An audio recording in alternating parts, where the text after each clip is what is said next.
کا چرچا پورے شہر میں تھا. جو لوگ بھی سنتے ان کے ساتھ ملاقات کرنے کی سوچتے کہ کاش کہ اس بزرگ سے میری ملاقات ہو جاتی, کاش کہ وہ اللہ کے ولی کا دیدار ہو جاتا. ایک شخص بہت دور دراز سے چل کر کے ان کی بارگاہ میں آیا, ان کے دروازے پر دستک دیا. ان کی بیوی نکلی. کون؟ بہت بڑے ادب کے ساتھ ان کا نام لیا, بڑے ادب و احترام کے ساتھ نے. ان کا نام ہے حضرت خواجہ ابو الحسن خرقانی رحمۃ اللہ تعالی علیہ.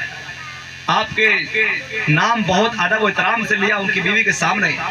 ان کی بیوی غصہ ہو گئی اور کہا کہ اتنے بڑے القاب, اتنے بڑے آپ ادب و احترام سے نام لے رہے ہیں, اور ایسا انسان جو انسان کو کوئی پوچھتا بھی نہیں, کوئی اس کی کوئی اہمیت بھی نہیں, کوئی اس کی عزت نہیں. لان تان کی باتیں اپنے شوہر کے بارے میں اس شخص کو کہا اور وہ شخص کی پیروں تلے زمین کھسک گئی.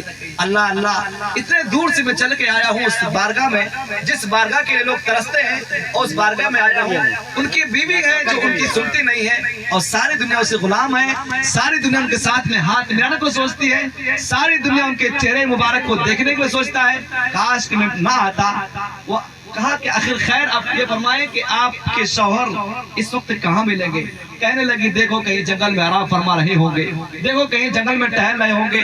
بالکل تیکھی انداز میں وہ عورت کہنے لگے اپنے شوہر کے بارے میں, اور وہ انسان اسی جنگل کی طرف چل پڑا.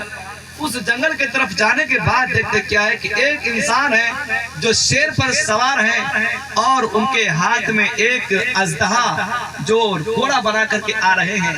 اللہ اللہ, یہ دیکھ کر اس بزرگ کو دیکھنے کے بعد یہ حیران و پریشان ہو گئے, اور وہ شخص جو اللہ کا ولی تھا ان کو دیکھنے کے بعد سمجھ گئے کہ کہیں نہ کہیں یہ ہمارے بیوی کے ساتھ ملاقات کیا ہے, اسی لیے ان کا ذہن کچھ بدلا بدلا سا لگ رہا ہے.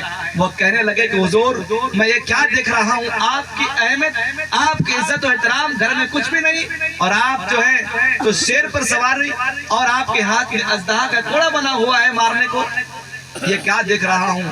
کہنے لگا کہ آپ میرے بیوی کے ساتھ میں کچھ باتیں آپ کی ہوئی ہیں, اس لیے آپ اس بات کو سمجھ نہیں پا رہے ہیں. اور جو آج میں اس شیر کے اوپر سوار ہوں اور میرے ہاتھ میں کوڑے ہیں, یہ کسی اور کا دین نہیں ہے, نماز و حج کا یہ دین نہیں ہے, بلکہ میں نے اپنے بیوی کے سارے لان تان کو سنا ہوا ہے. اسی لیے اللہ تبارک و تعالیٰ نے ہمیں چلنے کے لیے سواری کے لیے شیر بنا دیا ہے, اور ہاتھ میں پکڑنے کے لیے اژدہا سانپ جو اس کا میں استعمال کرتا ہوں کوڑے کی جگہ پر. اللہ اللہ, بیوی کی بات بھی سننا اور برداشت کرنا, یہ اللہ تبارک و تعالیٰ ان کے مقام و مرتبے کو بڑھا دیتا ہے. اللہ اکبر. میرے پیارے بزرگوں دوستو, اگر بیوی ہیں, اگر آپ کو کچھ کہہ دے تو آپ برداشت کرنا بھی سیکھیں. ایسا ہی بات نہیں کہ ساری باتیں آپ کو برداشت کر چلیں, اور کچھ ایسی جگہ دیکھا جاتا ہے کہ آپ بھی چلیں اور آپ کی بیوی بھی سفر میں چلے. وہ بیوی کے گود میں وہ بچہ ہوا کرتا ہے, اور مرد حضرات طاقتور ہوتے ہیں پھر بھی وہ اپنے ہاتھ میں بچے نہیں لیتے, اپنے گود میں بچے نہیں لیتے, اور اس کی عورت خود اپنے ہاتھ میں بچے لے کر کے گود میں بچے کو لے کر کے چلتی رہتی ہیں. اور آنے کے بعد اپنے گھر میں شوہر صاحب قبلہ آپ اپنے کرسی پر بیٹھ جاتے ہیں, اور بیوی آنے کے بعد سب سے پہلے پانی پیش کرتا ہے شوہر کے سامنے. جب تک کہ وہ انسان دونوں ساتھ میں چلا ہے, دونوں نے سفر برابر کیا تھا, دونوں کی ہراسمنٹ برابر تھی, لیکن وہ عورت اپنے شوہر کو پانی بھی دے رہی ہے, اپنے شوہر کو شربت بھی دے رہی ہے, اور وہ شوہر اپنے کرسی پر بیٹھ کر وہ پی بھی رہا ہے. کیا اس کے اندر پریشانی نہیں تھی؟ کیا وہ انسان تھکا ہوا ماندہ نہیں تھا؟ اپنے پانی نہ پی کر کے اپنے شوہر کو پانی پلا رہی ہے, اپنے شربت نہ پی کر کے اپنے شوہر کو پلا رہی ہے. یہ بھی حق دیکھیں آپ. اگر کسی کو لگے کہ ہماری بیوی بالکل بیکار ہے اور کوئی بات نہیں سنتی ہے, آپ آقا کریم نے فرمایا کہ اگر کوئی بات پسند نہ آئے تو ان کی خوبیاں کو دیکھو, ان کی خرابی کو چھوڑ دو.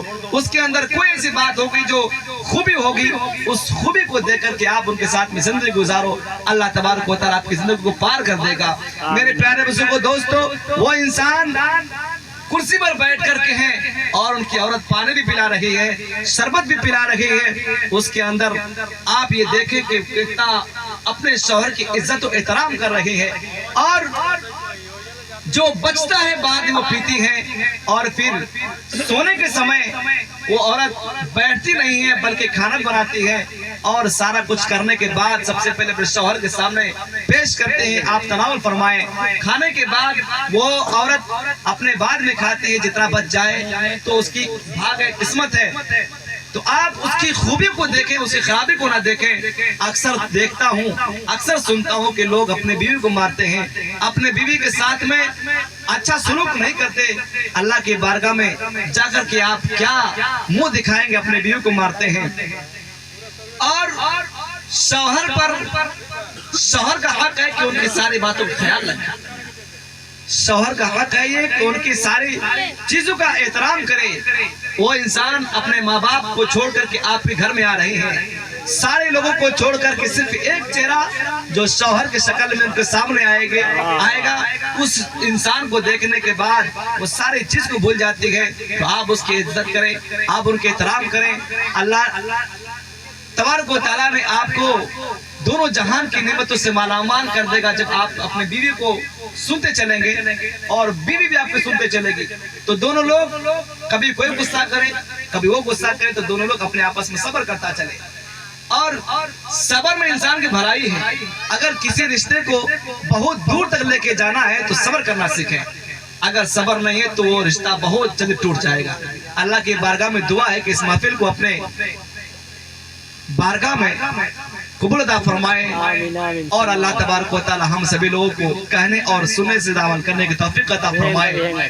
میں اللہ کی بارگاہ میں توبہ کرتا ہوں سبھی لوگوں کو سامنے حاضر رکھ کر کے, سب کو گواہ بنا کر کے, اگر مجھ سے کچھ بولنے میں غلطیاں خامیاں ہو گئی ہیں, اللہ کے بارگاہ میں توبہ استغفار کرتا ہوں. استغفر اللہ ربی من کل ذنب وتوب الیہ, استغفر اللہ ربی من کل ذنب وتوب الیہ, لا الہ الا اللہ محمد رسول اللہ صلی اللہ تعالی علیہ وسلم. یہ مائک اب میں ان کے حوالے کر رہا ہوں جو حضرت ہمارے باہر سے مہمان ہیں, اور مہمان ہی بلکہ ڈبل مہمان ہیں, ان کے حوالے اس